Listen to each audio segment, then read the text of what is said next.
I'm Megami, the cosplay queen of New York City and the current reigning Miss Nerd New York. So at FlameCon this year, I put together a whole Avatar: The Last Airbender spectacular Broadway production number. I've always loved costuming ever since I was a kid, you know, little gay kid who loves Halloween, surprise.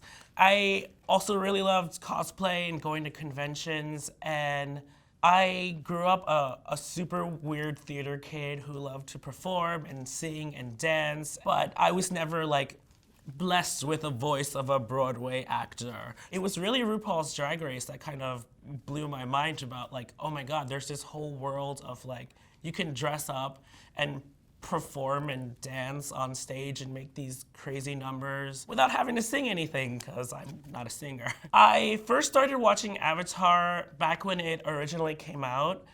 Growing up back then, there were a lot of really mature themes in this children's cartoon that like people still go back today and watch the show and are like blown away at like, wow, this is really heavy stuff for a kid's show. The moments that inspired me the most were the iconic beginning, which everyone knows, the like water, earth, fire, air. Water, earth, fire, air. Long ago, the four nations lived together in harmony. Then, everything changed when the Fire Nation attacked. Everyone and their mom knows that part. My inspiration for the choreography was kind of the fighting and animation style that they use for each bender. When Katara is teaching Aang to waterbend, for these two characters having an interaction with each other, it was very like flowy, and we used the ribbons and the fabric to show like this is water, obviously. And then when Toph is teaching Aang to earthbend, primal and grounded, and with a lot of drums and bass in it. Just like the earthbending was it's the earth. You have to be like low to the ground, very aggressive poses and dance moves. When Zuko finally has this redemption arc and teaches Aang to firebend, the firebending was like the fans with the flame, because we wanted to be like spicy and salsa and all that. The ultimate finale of the series, when Aang goes against the Fire Lord, I used Adele's Set Fire to the Rain because it kind of speaks to what's happening in the battle of like Aang is using all his powers, and the song itself ends in this kind of big triumphant vocal moment from Adele, and that's what I wanted to use all the lights around me to go into the Avatar state and like do the famous moment where Aang takes away the Fire Lord's power.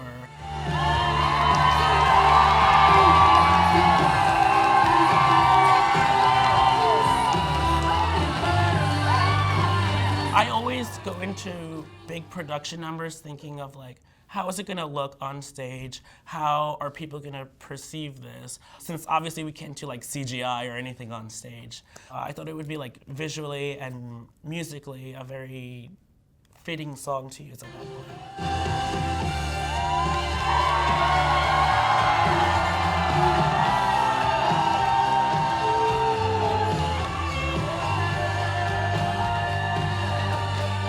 I think the ending was just kind of my own weird fan fiction moment of like everyone just partying and dancing, because now like the Fire Lord's defeated, so it's over, it's cool. This is 3 seasons of Avatar: The Last Airbender encapsulated into like 8 minutes. I want everyone to go home and remember this. What does this song have to do with Avatar: The Last Airbender? Girl, it's Earth, Wind, and Fire.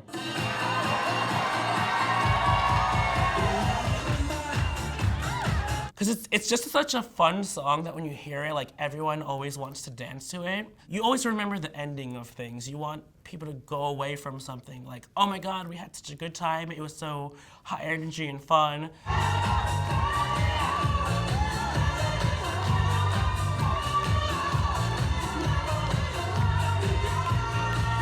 But really, it's the entire series is like encapsulated in that one performance.